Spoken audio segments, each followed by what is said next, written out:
and endow it with life. And you really believe that you can bring life to the dead? That body is not dead. It has never lived.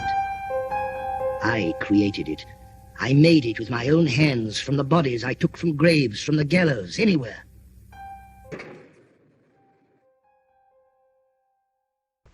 Unfortunately, there's something out there in the world way more severe, way more horrendous than any movie monster.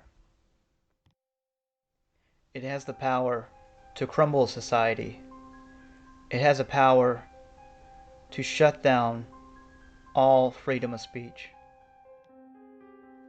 These beings are not created in any lab or any dark castle. They're created in our universities. They're created through brainwashing through our social media. Younger people are the most malleable to this disease of the mind. It puts them into a zombified state. They're taught how to think. They're taught how to behave.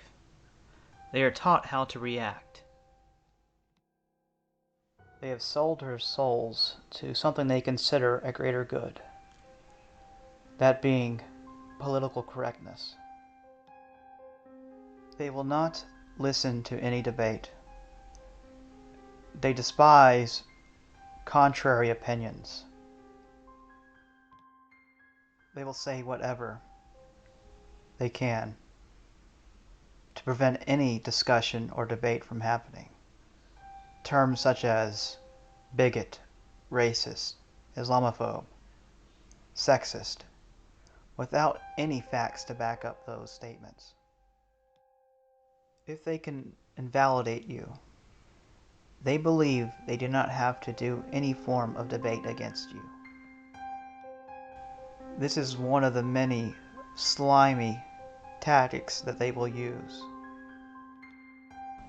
This is the monstrosity called the social justice warrior. I have a clip to share with all of you. It is a highly evolved social justice warrior queen. Experiencing her nonsense is something that cannot be unheard or unseen. Behold, the social justice warrior parasite queen.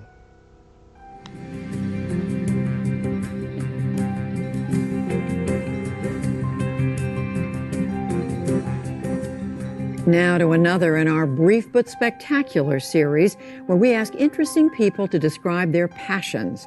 Comedian Negin Farsad describes how she uses comedy to fight bigotry. Her latest book, How to Make White People Laugh, was released earlier this month. I'm an Iranian-American Muslim lady, and as such, growing up, I didn't really have any icons to look up to. I yearned to be Mexican because there were so many Mexicans in our school, and they had issues and icons like Cesar Chavez, and everyone could say their names like Aurelia and Rodrigo. And then with me, they were just like Megan, McGreen,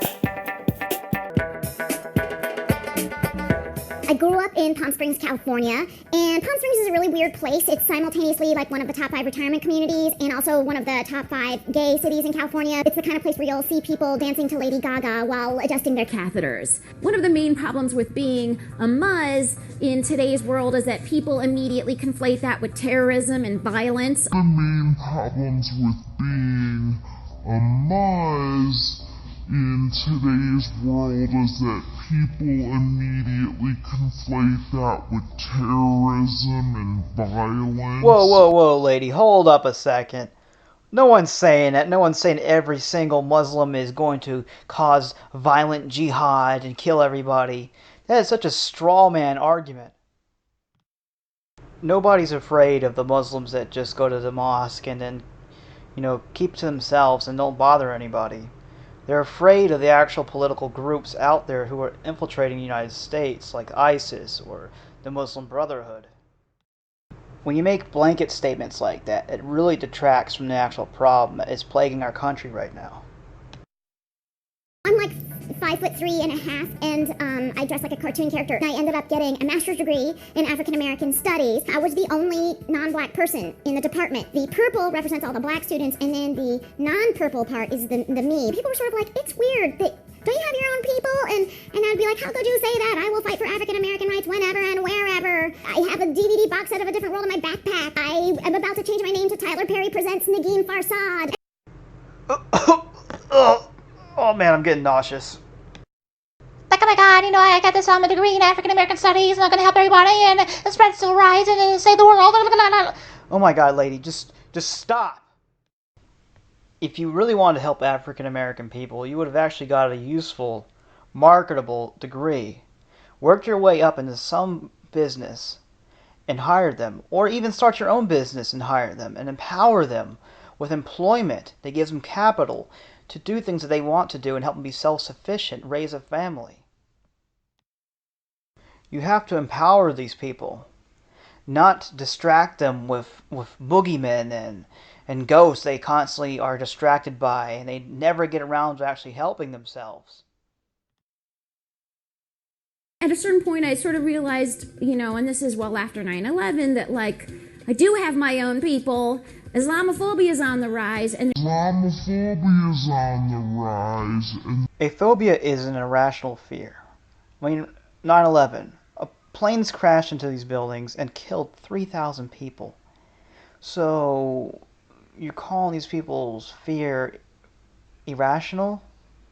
You have various terrorist groups making fatwas and threats of more to come after that. So people don't know who is good and who is bad. So the fear is very rational. It kind of reminds me of when I'm reading about events 100 years ago, when the KKK was at its strength. I think it had about 4 million members. You didn't know who was in that group. It could have been the police officer, the sheriff of the town at daytime, but at nighttime he's wearing the robe burning crosses. You don't know who is out there to get you. There's actually something I can do about it. Comedy, but about stuff that mattered and had some kind of social impact. I wrote a musical called The Israeli-Palestinian Conflict, a romantic comedy. I made a feature documentary comedy called The Muslims Are Coming. I basically rounded up a bunch of Muslim American comedians in a nonviolent way, and we went around the country to places like Tennessee and Alabama and Georgia, and places where they love the Muzzies.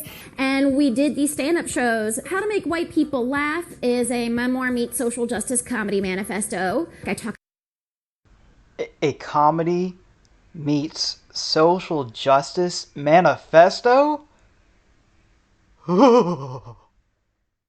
About being Iranian, I talk about Islamophobia, I talk about xenophobia, I talk about being a brown lady dating online. There's some really earth-shattering chapters in it, like the one called Immigrants Spit Out More Patriotic Babies. My parents are immigrants and they raised like an uber-dorky patriot who had a giant American flag in her bedroom all growing up.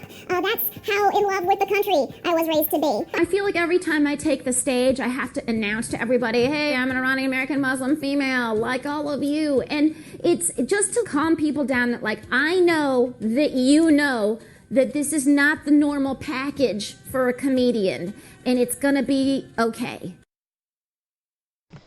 Listen, lady, if anybody goes to your so-called comedy show, and if you happen to utter, yeah, I'm an Iranian American Muslim lady, they're not going to hide under their chairs. They're not going to think you have a bomb, okay? They're going to sit there and probably be annoyed, that's all. My name is Nagin Farsad, and this is my brief but spectacular take on being an Iranian American Muslim female comedian. She's a winner. Lady. It's got enough adjectives at the end there. Yeah. I bet you they're like, whew, glad that's over with. It's alive. It's alive. It's moving. It's alive. It's alive.